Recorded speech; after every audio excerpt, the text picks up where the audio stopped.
Hi mga nanay, mga kumare! Ayan, for today's video po, magluluto ako ng fresh na talong galing sa aming garden, bagong harvest. No, ayan, inilaga ko po ang talong. Ayan, ginaganyan ko po. Gawin ko po itong yung pinong-pino talaga. Ang lulutuin ko po ay tortang talong. Nakakaiba itong torta na lulutuin ko ngayon, hindi yung buong-buo nga talong. O ayan, ginaganyan ko po. Pinong-pino na talaga. Ganyan ang hitsuran niya. Make sure po na ganito ang maging hitsuran niya. Ayan, inilagay ko na sa bowl na may bawang at sibuyas. Then, lagyan na natin ng itlog. Bali, 4 na itlog ang ilalagay ko dito.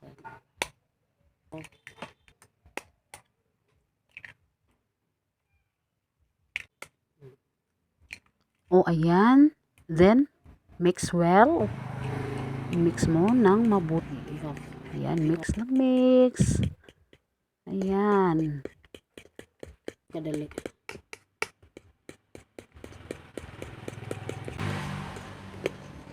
At lalagyan natin ito ng tayubong gawgaw. O ayan.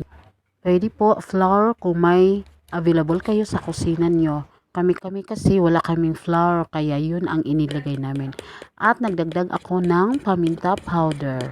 At i-mix na naman ulit.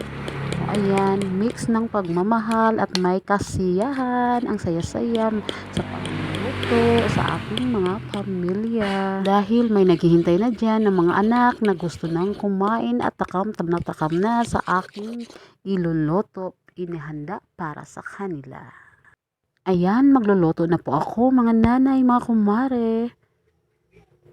Ayan, bali isa nito, isang luwag. Ayan, isasalang ko na yan. And then, isa pa. Ayan. Napakasarap ito guys, as in. Try nyo nga ito guys. O diba, parang ano lang pala, parang circle lang. Hindi yung buong talong. Kasi ang alam nating torta, yung buong talong talaga na lagyan ng itlog. Pero ito po, nakakaiba mga nanay, mga kumare. O ayan, nakakaiba siya. Kung marami kayong kakain, for example, for ang anak mo, hanggang 6 or 7, pwede na to, kakasya na po ito sa buong family. O ayan, o diba, swak sa budget. Hindi na masyadong magastos, hindi na masyadong masakit sa bulsa, pero kakasya sa buong family. O ayan, set ka pa. At masarap pa, at alam kong magustuhan talaga ito, panigurado, magustuhan sa mga anak natin. O ayan guys, ito na po. Tapos na po ang ating tortang talong. O ayan, nakagawa po ako ng 12 pieces yan. O diba kasya sa mga kahit 7 pa ang anak mo, kakasya pa din mga nanay, mga kumare. O ano pang hinihintay nyo mga nanay, mga kumare, try nyo din itong lutuin. O ayan, at may pusit pang pahabol na bigay ng aming friend. At hanggang dito na lang po mga nanay. Salamat sa panunood. God bless everyone. Bye!